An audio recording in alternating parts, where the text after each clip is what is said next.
गौतम बुद्ध के बचपन का नाम सिद्धार्थ था। सिद्धार्थ नाम का अर्थ होता है वह जिसने अपने सभी इच्छाओं को पूरा किया।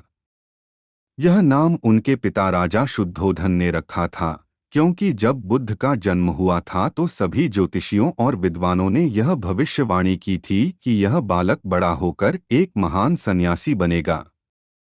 परंतु बुद्ध के पिता राजा शुद्धोधन को यह बात अच्छी नहीं लगी। वे अपने पुत्र को एक महान राजा के रूप में देखना चाहते थे, न कि एक सन्यासी। वे नहीं चाहते थे कि उनका पुत्र फकीरों का जीवन जिए। इसलिए सिद्धार्थ के रहने की व्यवस्था विलासिता से पूर्ण की गई। उन्हें तरह तरह की सुख सुविधाओं से रखा गया। दुख की अनुभूति तक न होने दी, परंतु एक सन्यासी के लक्षण तो बचपन में ही दिख जाता है। वे बचपन से ही शांत और सरल स्वभाव के थे। दया और करुणा तो उनके मन में कूट कूट करके भरी है थी। अक्सर सिद्धार्थ एकांत में जाकर ध्यानमग्न रहा करते थे। देखा कि सामने एक सफेद हंस तीर के वार से बुरी तरह घायल पड़ा तड़प रहा है। उसे देखते ही सिद्धार्थ का मन द्रवित हो उठा और उन्होंने उसे तुरंत उठा लिया। धीरे धीरे वे हंस को सहलाने लगे और फिर पास के सरोवर में जाकर उसका घाव धोकर उसके शरीर से धीरे से तीर को निकाला।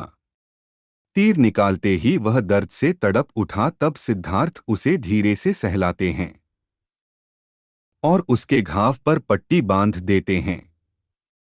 उसी समय एक ओर से कुछ शोर होता है और उधर से उनका चचेरा भाई देवदत्त आता हुआ दिखाई दे।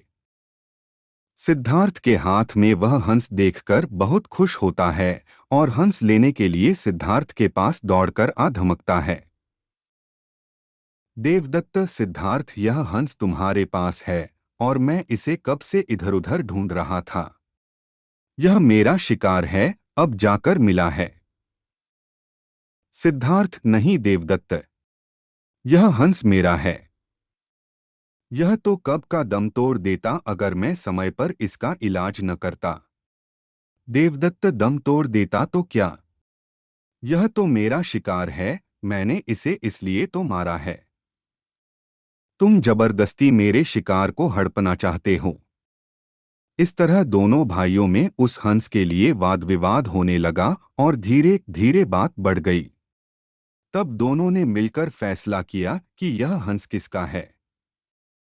इस बात का निर्णय महाराज शुद्धोधन के पास जाकर ही होगा और दोनों भाई राजदरबार में गए। वहां उन दोनों ने अपना अपना तर्क महाराज के सामने रखा। महाराज शुद्धोधन विचार करके बोले, चूंकि यह हंस देवदत्त का शिकार है, इसलिए इस पर पहला अधिकार देखा जाए तो देवदत्त का है। परंतु सिद्धार्थ ने इसकी जान बचाई है और मारने वाले से बड़ा बचाने वाला होता है, इसलिए यह हंस सिद्धार्थ का हुआ। महाराज शुद्धोधन का निर्णय सुनकर सिद्धार्थ की आंखों में एक चमक आ गई और वे उस हंस के शरीर पर धीरे से अपना हाथ रख सहलाने लगे।